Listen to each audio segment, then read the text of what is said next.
Hello guys, আসসালামু আলাইকুম। আশা করি আল্লাহর অশেষ রহমতে আপনারা ভালো আছেন, আমরা ভালো আছি। বাংলাদেশি ব্লগার তাপকিয়া চ্যানেলে আপনাদের জন্য আরেকটা নতুন ভিডিও নিয়ে এসেছি।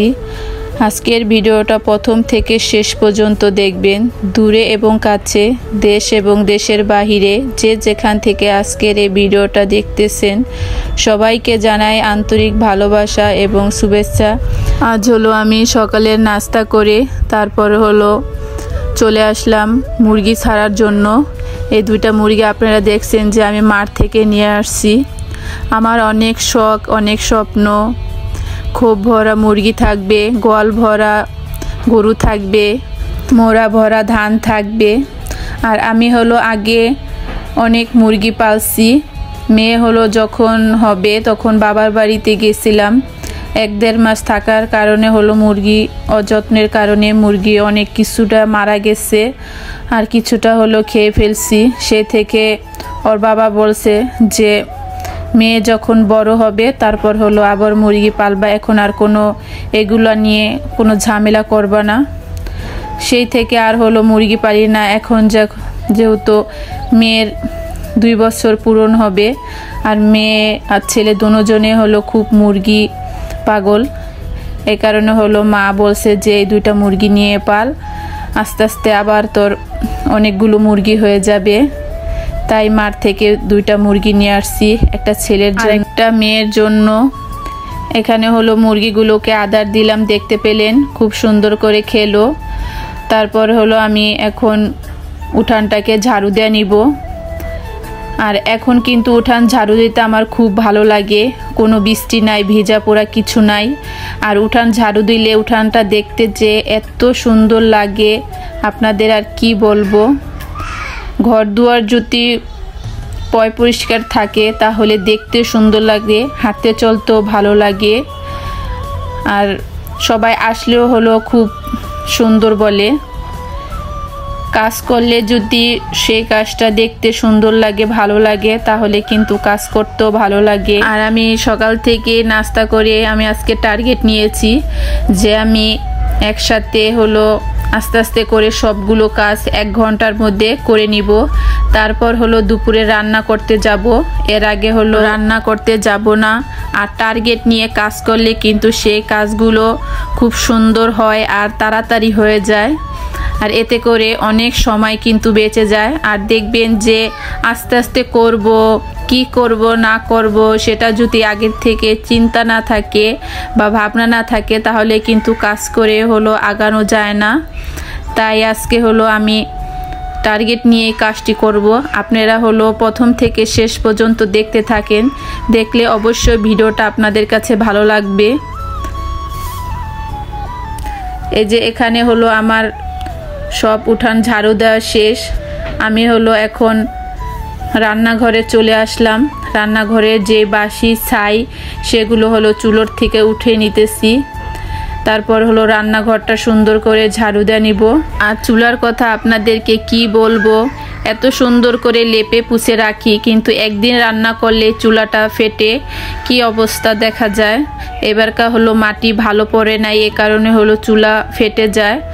আমি চিন্তা করছি যে ছেলের পরীক্ষা শেষ হলে তারপর হলো বাবার বাড়িতে যাব। আমাদের ওদিকে হলো চকে অনেক সুন্দর মাটি পাওয়া যায়, আঠাইলা মাটি বলে। সেই মাটি দিয়ে আমি একটা হলো মাঠ থেকে চুলা বানিয়ে আনবো। সেটা দেখতে পারবেন যে কত সুন্দর। আর একবার লেপলেই আপনার 3-4 দিন না লেপলেও কিছু হয় না, 1 সপ্তাহ 2 সপ্তাহ না লেপলেও কিছু হয় না। আমি চুলার পাড়টাকে ঝাড়ু দিয়ে তারপরে ঘরে দেখলেন চলে আসলাম।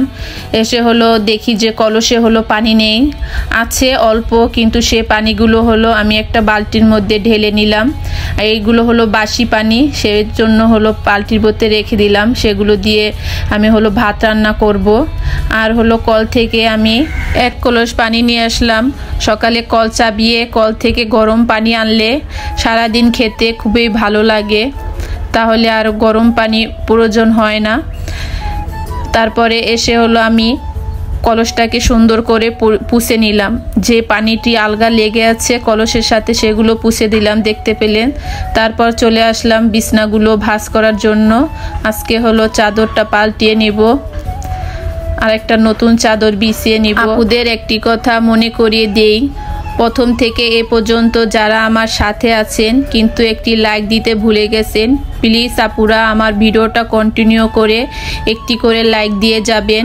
আমার ভিডিওটা ভালো লাগলে অবশ্যই আমার চ্যানেলটাকে সাবস্ক্রাইব করে দিবেন, পাশে থাকা ছোট্ট বেল বাটনটি ক্লিক করে দিবেন।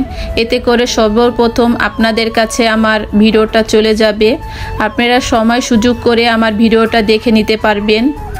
যে আপুরা অলরেডি এই কাজটা করে দিয়েছেন তাদেরকে অসংখ্য অসংখ্য ধন্যবাদ। যারা এই কাজটি করেন নাই প্লিজ আপুরা আমার চ্যানেলটাকে সাবস্ক্রাইব করে আমার পাশে থেকে যেতে পারেন।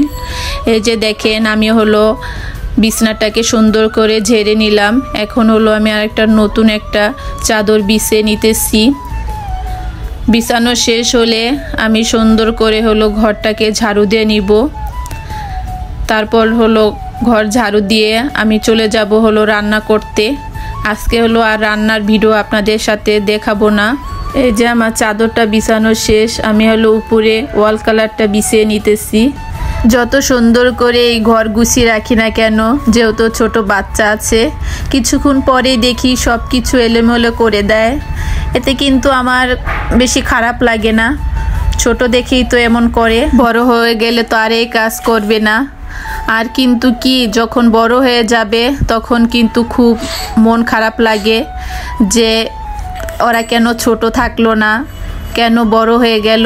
বড় হয়ে গেলেই কিন্তু বাচ্চারা অনেক দূরে চলে যায় পড়াশোনা করতে, অনেক দূরে দূরে চলে যায়, খেলাধুলা করতে চলে যায়, বন্ধু বান্ধবের সাথে আড্ডা দিতে চলে যায়। তখন কিন্তু এগুলো খুব মিস করি। যখন সব ভাই বোনেরা আমরা একসাথে ছিলাম, ঝগড়া করতাম একটা জিনিস নিয়ে, অনেক কারাকারি মারধর করতাম, সেগুলো কিন্তু এখন বিয়ের পর খুব মিস করি। তাই বাচ্চারা ঘরগুলো অগুছানো করলে আমার খারাপ লাগে না, মনে করি যে একটু গুছিয়ে নিলেই তো ঠিক হয়ে যাবে। আপনাদের সাথে কথা বলতে বলতে আমি হলো সবগুলো কাজ করে নিলাম। আজকের ভিডিওটা এ পর্যন্তই। সবাই ভালো থাকবেন, সুস্থ থাকবেন। পরবর্তী ভিডিওর জন্য আপনাদের সবাইকে আমন্ত্রণ রইল। আল্লাহ হাফেজ, আসসালামু আলাইকুম।